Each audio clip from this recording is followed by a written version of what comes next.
सातवें दिन जैसे ही राजा भोज दरबार में पहुंचे और सिंहासन की तरफ बढ़े, सातवीं पुतली कौमुदी जागृत हो गई और राजा से बोली, हे राजन, इस सिंहासन पर बैठने की जिद त्याग दो। इस सिंहासन पर वही बैठ सकता है जो राजा विक्रमादित्य की तरह गुणवान हो। अगर तुम में उनकी तरह एक गुण भी हो तो अवश्य इस सिंहासन पर बैठना। सुनो, मैं तुम्हें परम प्रतापी वीर विक्रमादित्य की कथा सुनाती हूँ। एक दिन राजा विक्रमादित्य अपने शयन कक्ष में सो रहे थे। अचानक उनकी नींद करुण क्रंदन सुनकर टूट गई। उन्होंने ध्यान लगाकर सुना तो रोने की आवाज नदी की तरफ से आ रही थी और कोई स्त्री रोए जा रही थी। विक्रम की समझ में नहीं आया कि कौन सा दुख उनके राज्य में किसी स्त्री को इतनी रात गए बिलक बिलक कर रोने को विवश कर रहा है। उन्होंने तुरंत राजपरिधान पहना और कमर में तलवार लटकाकर आवाज की दिशा में चल पड़े।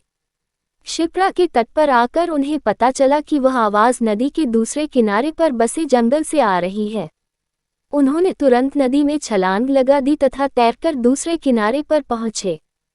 फिर चलते चलते उस जगह पहुंचे जहां से रोने की आवाज आ रही थी।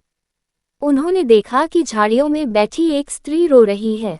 उन्होंने उस स्त्री से रोने का कारण पूछा।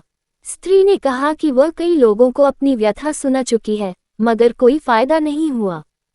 राजा ने उसे विश्वास दिलाया कि वे उसकी मदद करने का हर संभव प्रयत्न करेंगे। तब स्त्री ने बताया कि वह एक चोर की पत्नी है और पकड़े जाने पर नगर कोतवाल ने उसे वृक्ष पर उल्टा टंगवा दिया है। राजा ने पूछा, क्या वह इस फैसले से खुश नहीं है? इस पर औरत ने कहा कि उसे फैसले पर कोई आपत्ति नहीं है, लेकिन वह अपने पति को भूखा प्यासा लटकता नहीं देख सकती। चूंकि न्याय में इस बात की चर्चा नहीं कि वह भूखा प्यासा रहे, इसलिए वह उसे भोजन तथा पानी देना चाहती है। विक्रम ने पूछा कि अब तक उसने ऐसा किया क्यों नहीं? इस पर औरत बोली कि उसका पति इतनी ऊंचाई पर टंगा हुआ है कि वह बगैर किसी की सहायता के उस तक नहीं पहुंच सकती और राजा के डर से कोई भी दंडित व्यक्ति की मदद को तैयार नहीं होता। तब विक्रम ने कहा कि वह उनके साथ चल सकती है। दरअसल वह औरत पिशाचिनी थी। वह लटकने वाला व्यक्ति उसका पति नहीं था। वह उसे राजा के कंधे पर चढ़कर खाना चाहती थी।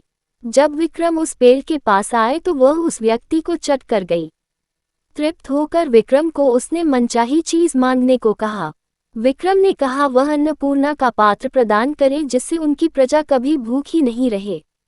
इस पर वह पिशाचिनी बोली कि अन्नपूर्णा पात्र देना उसके बस में नहीं, लेकिन उसकी बहन प्रदान कर सकती है। विक्रम उसके साथ चलकर नदी किनारे आए जहां एक झोपड़ी थी। पिशाचिनी के आवाज देने पर उसकी बहन बाहर निकली। बहन को उसने राजा का परिचय दिया और कहा कि विक्रमादित्य अन्नपूर्णा पात्र के सच्चे अधिकारी है, अतः वह उन्हें अन्नपूर्णा प्रदान करें। उसकी बहन ने सहर्ष अन्नपूर्णा पात्र उन्हें दे दिया।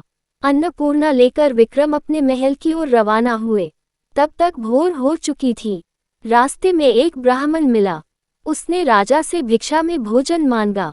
विक्रम ने अन्नपूर्णा पात्र से कहा कि ब्राह्मण को पेट भर भोजन कराए। सचमुच तरह तरह के व्यंजन ब्राह्मण के सामने आ गए। जब ब्राह्मण ने पेट भर खाना खा लिया तो राजा ने उसे दक्षिणा देना चाहा।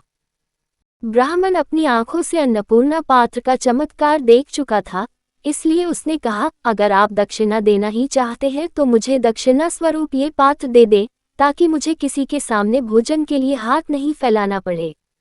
विक्रम ने बेहिचक उसी क्षण उसे वह पात्र दे दिया। ब्राह्मण राजा को आशीर्वाद देकर चला गया और वे अपने महल लौट गए।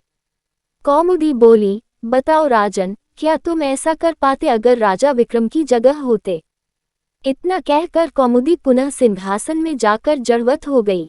राजा भोज विचारों में खो गए और सिंहासन पर बैठने का अन्य उपाय खोजने लगे। अगले दिन 8वीं पुतली पुष्पवती ने रोका राजा भोज का रास्ता। पढ़े अगले अंक में। ब्राह्मण अपनी आंखों से अन्नपूर्णा पात्र का चमत्कार देख चुका था, इसलिए उसने कहा, अगर आप दक्षिणा देना ही चाहते हैं तो मुझे दक्षिणा स्वरूप ये पात्र दे दे, ताकि मुझे किसी के सामने भोजन के लिए हाथ नहीं फैलाना पड़े। विक्रम ने बेहिचक उसी क्षण उसे वह पात्र दे दिया। ब्राह्मण राजा को आशीर्वाद देकर चला गया और वे अपने महल लौट गए। कौमुदी बोली, बताओ राजन, क्या तुम ऐसा कर पाते अगर राजा विक्रम की जगह होते? इतना कहकर कौमुदी पुनः सिंहासन में जाकर जड़वत हो गई। राजा भोज विचारों में खो गए और सिंहासन पर बैठने का अन्य उपाय खोजने लगे। अगले दिन 8वीं तली पुष्पवती ने रोका राजा भोज का रास्ता।